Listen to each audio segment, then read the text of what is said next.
মানে সেখানে সেখানে মিডিয়ার একটা দায় আছে ডেফিনেটলি, কারণ মিডিয়া কখনো সেটাকে উল্লেখ করে না। হয়তো আমরাও করি না, আমরা বলতে বোর্ড থেকে সেটা আমরা সেভাবে অ্যাপ্রিসিয়েট করি না, বাট মিডিয়াও সেইভাবে হাইলাইট করে না, কিন্তু আমাদের লোকাল কোচদের কন্ট্রিবিউশন কোথায় কতটুকু আছে সেটা কন্ট্রিবিউশন করে না। আমরা চাইবো যে যার যতটুকু কন্ট্রিবিউশন আছে সেটা যেন উঠে আসে, কিন্তু কারণ এটা খুব ইম্পর্টেন্ট যে সেটা একটা দল, এটা একটা বিশাল একটা কর্মযজ্ঞ, কিন্তু এখানে অনেক ধরনের কাজ আছে। প্রত্যেকটা কাজ যদি আমরা সুচারুভাবে করতে পারি তাহলে আলটিমেটলি হয়তো ভালো করার সম্ভাবনা থাকবে। সেখানে প্রত্যেকটা জায়গাকে অ্যাপ্রিসিয়েট করা দরকার যারা ভালো কাজ করবে। তো আমাদের লোকাল কোচ ডেফিনেটলি ভালো কাজ করেছে, এরা লম্বা সময় ধরে যে ট্রেনিং ক্যাম্পটা করেছে তার একটা এফেক্ট এখানে নিশ্চয়ই আছে ডেফিনেটলি। ইসি আমার মনে হয়, যদি আমি অ্যাজ এ কোচ আমি বলতে পারি যে আমি যেভাবে দলটাকে খেলতে দেখলাম, আমার মনে হয়েছে ড্রেসিং রুমটা ভালো অবস্থায় আছে। ড্রেসিং রুম ভালো অবস্থায় রাখার জন্য কোচের একটা ভূমিকা কিন্তু রাখতে হয় কিন্তু।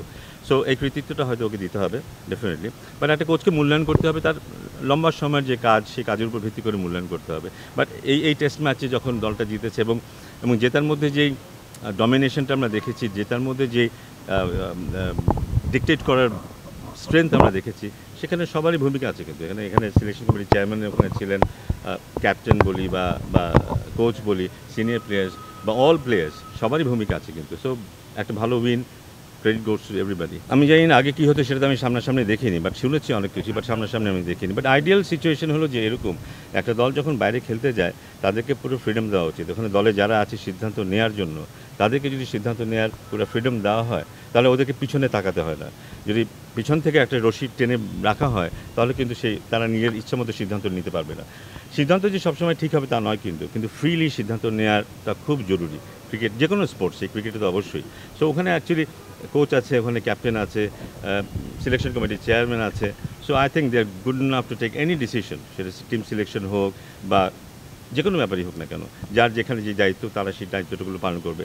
আমাদের কাজ হচ্ছে তাদেরকে সাপোর্ট করা, যে কোনো দিক থেকে তাদের সাপোর্ট করা বোর্ডের তরফ থেকে, বাস, এর বেশি কিছু না। কিন্তু এক্সট্রাঅর্ডিনারি, কারণ অপোজিশন যখন মনে করে 6টা উইকেট পড়ে যাওয়ার পরে বাংলাদেশি তো বাকিটা এমনি নিয়ে নেওয়া যাবে, তখন 7 নম্বরে লিটন কুমার দাস আসে এবং তারপর সেই উইকেটে যখন যায় যখন মিরাজ আসে তখন ধরেই নেই এই উইকেটগুলি বোধহয় নেক্সট 2-3 ওভারের মধ্যে চলে যাবে, কিন্তু সেটা যখন যায় না এবং ওখান থেকে বিশাল কন্ট্রিবিউশন আসে, বেশ বড় একটা কন্ট্রিবিউশন এসছে বোধহয় মুশফিক এবং মিরাজের কাছ থেকে, সেটা কিন্তু ভেরি ভেরি ডিসকারেজিং অপোজিশনের জন্য। এবং মিরাজ, আমরা সবসময় দেখে এসেছি Miraz is a quality batsman, কিন্তু আমার ধারণা ওর বেস্ট আমরা এখনও দেখিনি, but he is a quality batsman. এবং উইকেটে কিছুটা সাহায্য ছিল অফ স্পিনারের জন্য, ডানহাতি ব্যাটসম্যান যখন সে বলিং করেছে, অফ স্টাম্পের বাইরে কিছু প্যাচ ছিল, ওখানে কাজে লাগিয়েছে সে।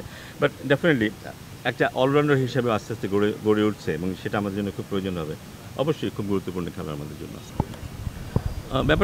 ব্যাপারটা ঠিক তেমন না যে এই টিমটা জিতেছে বলে এই টিমটাকেই খেলাতে হবে, ব্যাপারটা তা না। যদি এমন হয় যে সামনের উইকেটটাতে আমরা একটু অন্য ধরনের উইকেট দেখব, সামনে যে দলটা খেলা হবে সেই দলে যদি আবার পরিবর্তন আসে বিপক্ষ দলে, সেই অনুযায়ী কিন্তু দলটা সাজানো হবে। তো আমি নিশ্চিত যে ওখানে কোচ আছেন, ক্যাপ্টেন আছেন, সিলেকশন কমিটির চেয়ারম্যান আছেন, তারা অ্যাপ্রোপ্রিয়েট একটা সিদ্ধান্ত নেবেন এবং অ্যাপ্রোপ্রিয়েট একটা টিম দেবেন। কারণ তারা দেখছেন ওখানে কী অবস্থা, ফিটনেসটাও নিশ্চয়ই দেখবেন। সব কিছু মিলিয়ে আইডিয়াল যে টিমটা হয় সেটাই তারা দেবেন ওখানে, আমি নিশ্চিত। Thank you. Thank you.